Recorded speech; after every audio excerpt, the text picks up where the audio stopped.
हुआ है दंगल का ऐलान, संजोए लखनऊ का अरमान के बंदर झूम उठे।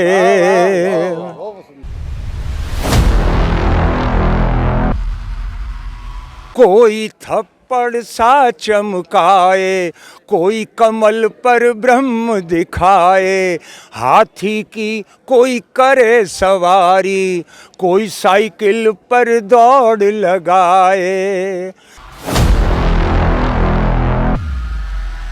यादव वो वाले थोड़ी ना, ये तो गायों को चराने वाले, ये तो चरवाहे हैं। देश के अंदर विदुर की आवश्यकता है, शकुनी की आवश्यकता नहीं। निश्चित रूप से वापसी तो हमारे कमल की ही होनी है। और यहाँ की पुलिस जो है क्या संरक्षक नहीं देती है, तीर्थपुरोहितों को चोर गुंडा समझती है। जाम का समस्या का समाधान के लिए सबसे बड़ी रुक्मणी विहार पार्किंग है, वो एक रॉन्ग साइड बनी हुई है।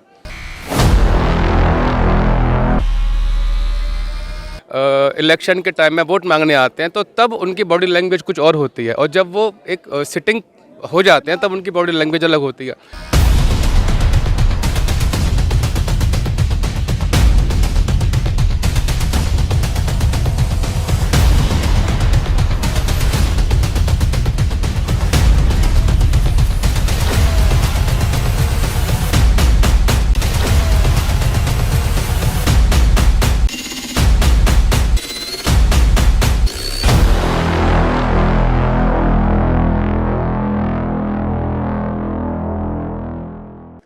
दो 2022 के चुनावों को लेकर अब माहौल गरमाना शुरू हो गया है। आचार संहिता लग गई है। आचार संहिता के साथ में अब लोगों को कयास लगाए जा रहे हैं कि उत्तर प्रदेश का मुख्यमंत्री कौन होगा और साथ में मथुरा वृंदावन का विधायक कौन होगा। हमारे साथ में तमाम सारे लोग यहाँ उपस्थित हैं, जिनमें काफ़ी सारे गणमान्य लोग भी हैं, व्यापारी भी हैं, संत समाज भी है, भागवत प्रवक्ता भी है और साथ में उद्योगपति भी हैं। तमाम सारे लोग यहाँ हमारे साथ में मौजूद हैं। स्टार्टिंग करते हैं, क्योंकि हिंदुत्व की सरकार भाजपा को कही जाती है, तो आचार्य जी हमारे साथ खड़े हुए हैं। भाजपा से ही स्टार्ट करते हैं, क्योंकि वर्तमान सरकार भाजपा की ही चल रही है। महाराज जी क्या कहेंगे कि पुनः वापसी होगी? निश्चित रूप से वापसी तो हमारे कमल की ही होनी है। और हमारे योगी जी मुख्यमंत्री रहेंगे और मोदी जी प्रधानमंत्री रहेंगे, इसमें तो कोई सवाल ही पैदा नहीं है। ये तो अखंड भारत और अखंड राष्ट्र, ये केवल इन धर्माचार्यों की ही हाथ में हो करके वो अखंड हो सकता है। अन्यथा कोई भी विधर्मी आकर के यदि इस पर कुठाराघात करेंगे वो धराशायी होंगे 2022 में। धर्म की बात करें तो अखिलेश जी कहते हैं कि सपने में श्री कृष्ण आते हैं, योगी जी भी कहते हैं कि मेरे सपने में श्री कृष्ण आते हैं, तो फिर धर्म तो दोनों में है। देखिए, अखिलेश जी अभी धर्म के बारे में जीरो भी नहीं जानते कि धर्म किसे कहते हैं। वो तो कुल के लोग बताते हैं अपने आप को, वो गलत बताते हैं। यादव वो वाले थोड़ी ना, ये तो गायों को चराने वाले, ये तो चरवाहे हैं। ये चरवाहे वाले यादव हैं, ये वो यादव नहीं है, यदुवंशी नहीं है, वृष्णिवंशी नहीं है। तो ये तो अनर्गल उनका आलाप है, वो करते ना, कुछ भी करते हैं। हमारे योगी जी और भाजपा फिर लहरेगा, भगवा फहरेगा। भगवान है, भगवान में से ना हटा दो तो भगवा, और भगवा हटा दो तो भगवान शब्द नहीं बन सकता है। तो हमारे योगी जी सदा से रहें। और 2027 तक की बात करते हैं हम तो, 2027 तक की बात करते हैं। अब क्या मानते हैं आप एक उद्योगपति भी हैं, जिस तरीके से जीएसटी आई, नोटबंदी आई और लगातार बहुत सारी चीज़ें बीजेपी की सरकार में हुई है, क्या मानते हैं कि कहीं ना कहीं इससे लोगों पे आहत हुआ है, मन आहत हुआ है कहीं ना कहीं? नहीं, छोटे व्यापारियों को थोड़ी परेशानी हुई है, लेकिन देश का इतना विकास हुआ है उसके हिसाब से ये सब कार्य बहुत आवश्यक थे। और आप देख ही रहे होंगे कि योगी के काल में ये अपना मेट्रो रेल का जाल, कई मतलब सिटीज़ में मेट्रो रेल चालू की गई है। एक्सप्रेस वे का काम बहुत अच्छा हुआ है। राम मंदिर का, चाहे वो अदालत का निर्णय है, लेकिन सभी के प्रयास से और इनकी भावना से, चलो भावना जब भगवान की होती है तो वो जज हो कोई भी हो, उसका माइंड भी उसी तरह से डाइवर्ट होता है कि वो कार्य होना था और इनके काल में होना था। और ये एक बाकायदा एक ऐसा कार्य हुआ है जो राम मंदिर बन रहा है, जो कि हमेशा याद किया जाएगा। मथुरा वृंदावन के विधानसभा क्षेत्र का तो कुछ पता है नहीं किसको टिकट मिलेगी, लेकिन ये निश्चित है कि योगी ही मुख्यमंत्री बनेंगे।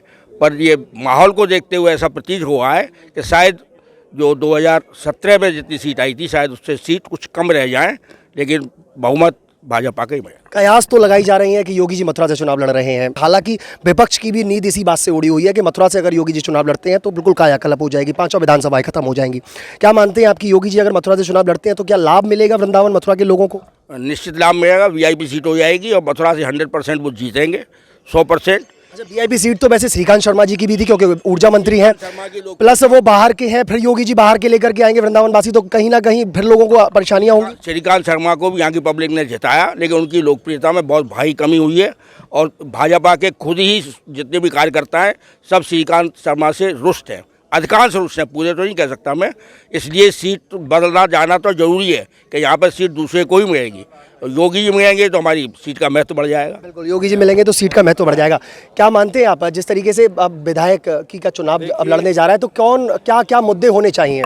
देखिए, आज बहुत ही पवित्र दिवस है, 12 जनवरी स्वामी विवेकानंद जी का जन्म दिवस है। तो स्वामी विवेकानंद जी ने कोई राजनीतिक संस्था नहीं बनाई, लेकिन उनकी किताबें पढ़ने से, उनके विचारों से पढ़ने से राजनीतिक जागरण भी हुआ है और स्वामी जी के व्यक्तित्व और कृतित्व को वर्तमान के हमारे जो राजनीतिक लीडर हैं वो वेश में भी स्वामी जी के कृतित्व और व्यक्तित्व को प्रतिबिंबित करते हैं।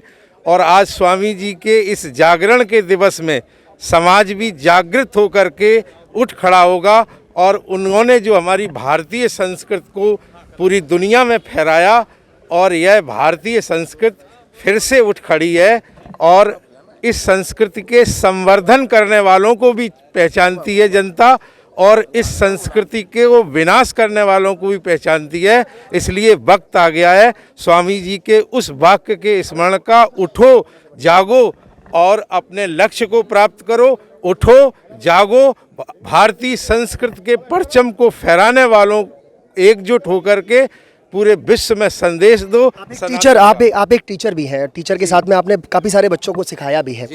तो अगर विधानसभा की बात करें, मथुरा वृंदावन विधानसभा की अगर बात करें तो क्या मानते हैं कि क्या मुद्दों को लेकर के जो भी सरकार आए, चाहे वो बीजेपी हो, चाहे बसपा हो, चाहे सपा हो, क्या मुद्दे होने चाहिए?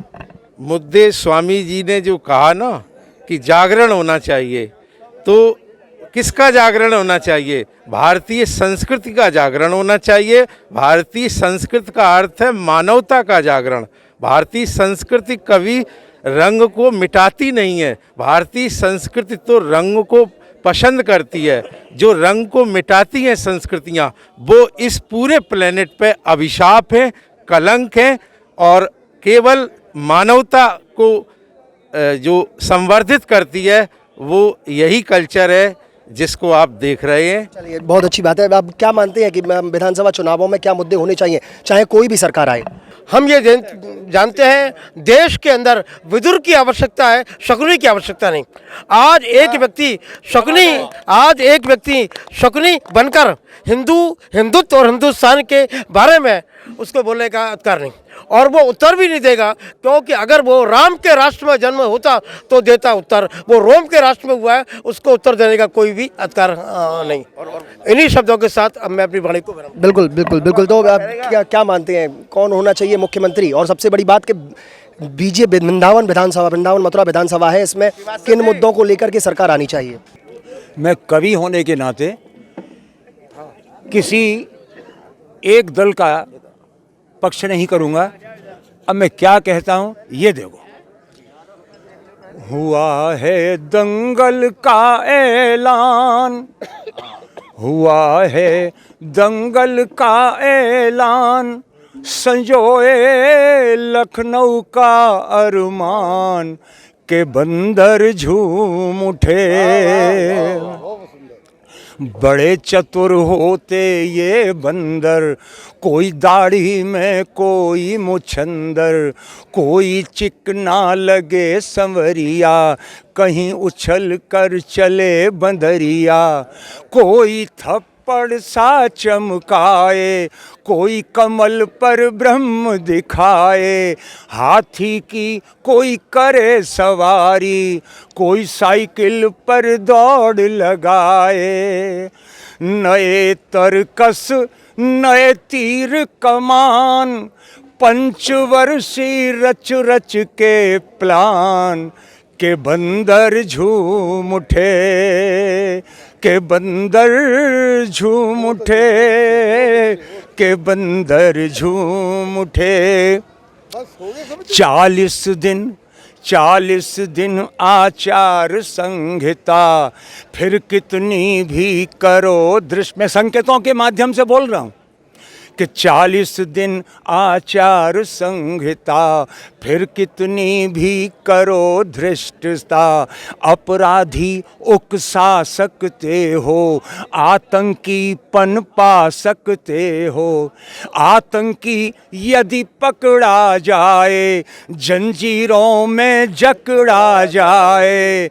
नेता मानवता का झंडा लेकर, नेता उसको धैर्य बंधाए। वाह रे वाह ये हिंदुस्तान, और ऐसे धर्मनिरपेक्षी लो पहचान, के बंदर झूम उठे। श्रोता जो बुद्धिजीवी है वो समझ गया मैं बंदर संकेत के माध्यम से कहाँ किसको क्या कह रहा हूं। अब इसकी कविता का पूरा निचोड़ देखिए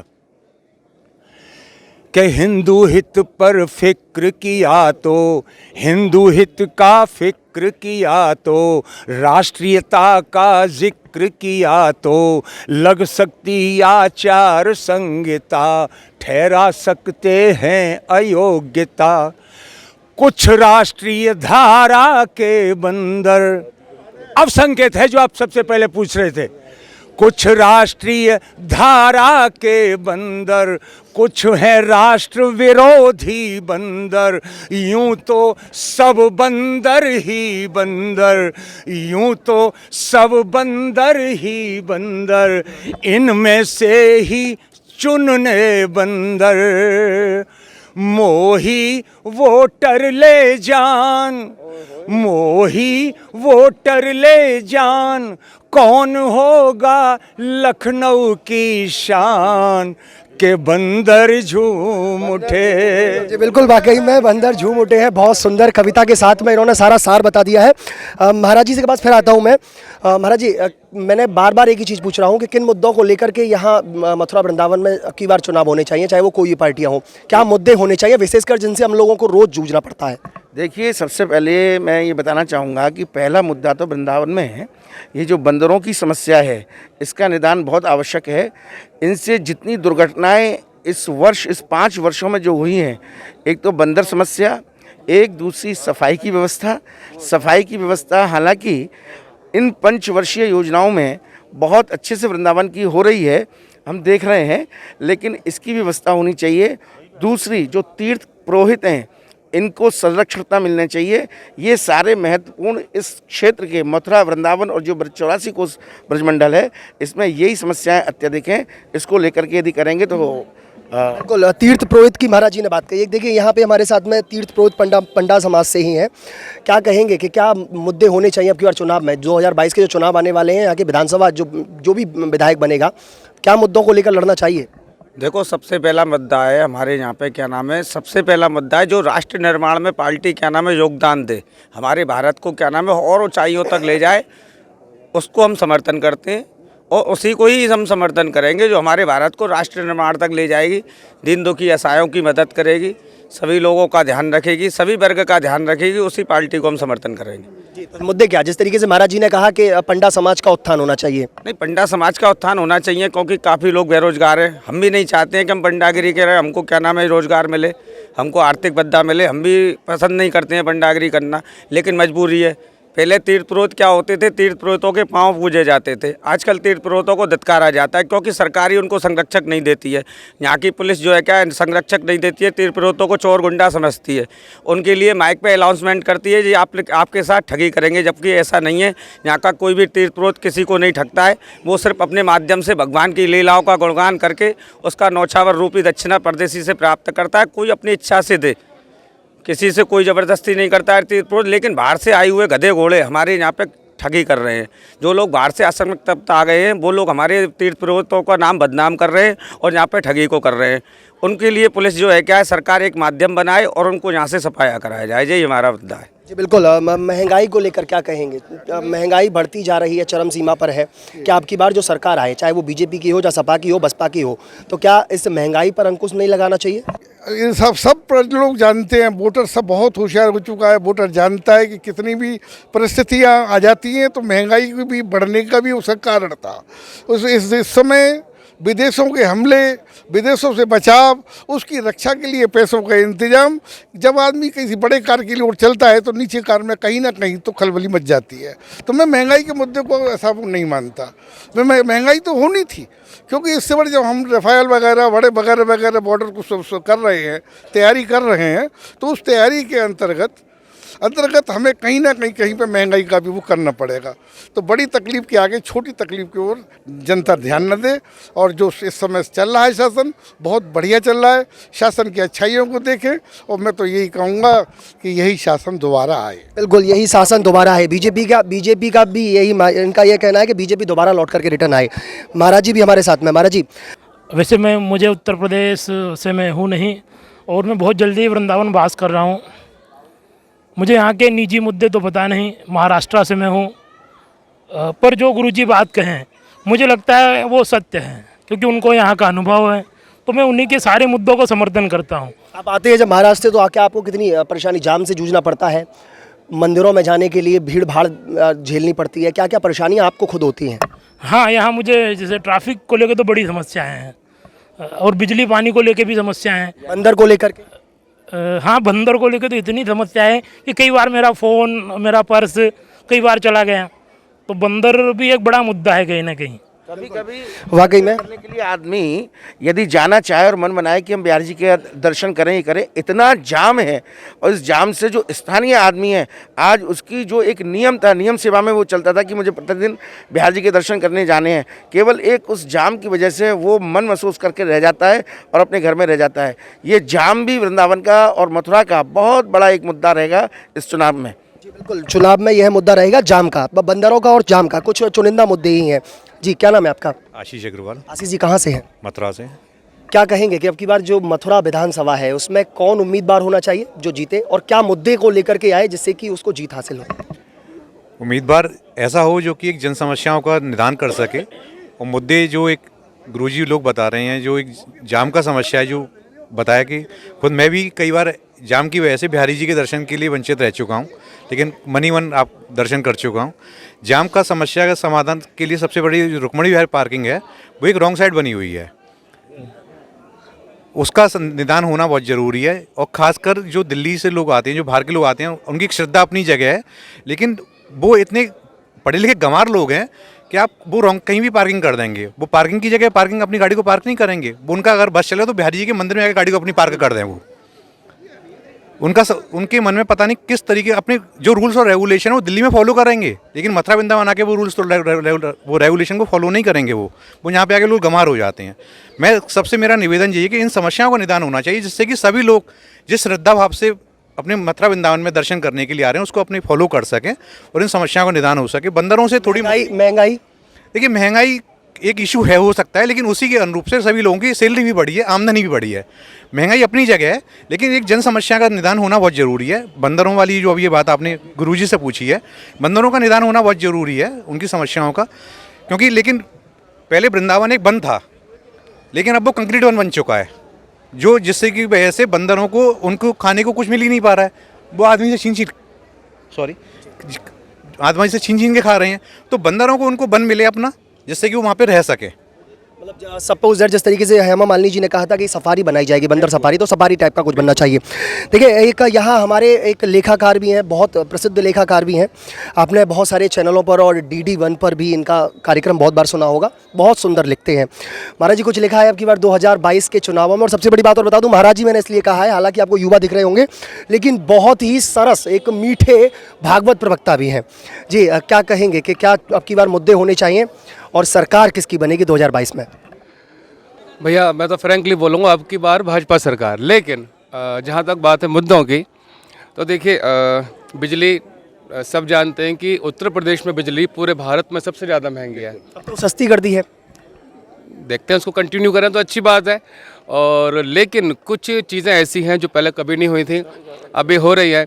जैसे कि राम जन्मभूमि का मुद्दा, किसी ने सोचा भी नहीं था कि प्रभु श्री राम का मंदिर बनेगा, लेकिन वो बना। एक्सप्रेस वे बन रहे हैं। और सबसे बड़ी बात यह है कि हमारे जो राष्ट्र ऋषि आदरणीय योगी आदित्यनाथ हैं, तो उनकी जो इमेज है बिल्कुल नीट एंड क्लीन, तो पब्लिक को उनको एक बार मौका देना चाहिए। लेकिन मैं ये चाहूँगा कि मथुरा से जो भी जीते उसकी छवि स्वच्छ हो। दूसरा, जैसा कि अभी आचार्य जी अपना जो है आचार्य जी ने भी कहा, भैया ने भी कहा कि एक तो बंदरों की समस्या, क्योंकि जितने भी कैंडिडेट आते हैं, जब भी वो इलेक्शन के टाइम में वोट मांगने आते हैं, तो तब उनकी बॉडी लैंग्वेज कुछ और होती है, और जब वो एक सिटिंग हो जाते हैं तब उनकी बॉडी लैंग्वेज अलग होती है। अब जैसे बंदरों की समस्या है, जाम की समस्या है। कुछ दिन पहले मैंने देखा प्रेम मंदिर के सामने जाम की ये कंडीशन थी कि एक एम्बुलेंस 1.5 घंटे तक वहाँ पर फंसी रही। अब एम्बुलेंस में जो पेशेंट बैठा उसके लिए तो एक एक पल आप समझ सकते हैं क्या उसकी वैल्यू होगी। तो जाम की समस्या, बंदरों की समस्या, और दूसरा कि यहाँ के प्रशासन को ही चाहिए कि वो ब्रजवासियों के साथ में कोऑपरेट करके चले। बिल्कुल, तो ब्रजवासियों के साथ में कोऑपरेट करके चले, और तमाम सारी जो मांग यहाँ ब्रजवासियों की है कि बंदरों से निदान मिलना चाहिए, साथ में जाम से निदान मिलना चाहिए, और यहाँ का जो कैंडिडेट मथुरा से जो लड़े वो स्वच्छ छवि का हो। इसी के साथ में अभिनव भैया ने एक चीज़ और कही कि चुनाव हो रहे हैं, लेकिन केवल जब आते हैं तो वादे बहुत सारे होते हैं, बाद में वो सारे वादे उलट जाते हैं। इस पर मुझे एक व्हाट्सएप का एक मैसेज याद आ रहा है। कुछ दिनों पहले ही मैंने एक पढ़ा था कि चुनाव तो 7 चरणों में होते हैं। वाकई में 7 चरणों में चुनाव हो रहे हैं, लेकिन वाकई में चुनाव केवल 2 ही चरण में होते हैं। पहले चरण में नेताजी जनता के चरणों में होते हैं, और दूसरे चरण में जनता नेताजी के चरणों में होती है। वाकई में इस 2 चरण के ही चुनाव होते हैं। अब देखना होगा कि जो विधायक या जो मुख्यमंत्री बनते हैं वो वृंदावन मथुरा के लिए क्या देते हैं, हम लोगों को क्या मिलता है, और किस तरीके से यह यहाँ के जो मुद्दे हैं, जाम हो, बंदर हो, तमाम सारी समस्याएं जो हैं, यमुना हो, इन चीज़ों को लेकर के क्या खरे उतरते हैं इस 2022 के चुनावों में, यह भी देखने वाला विषय होगा। कहीं मत जाइए, जुड़े रहिए न्यूज़ 11 के साथ में और देखते रहिए अब की बार मुख्यमंत्री कौन।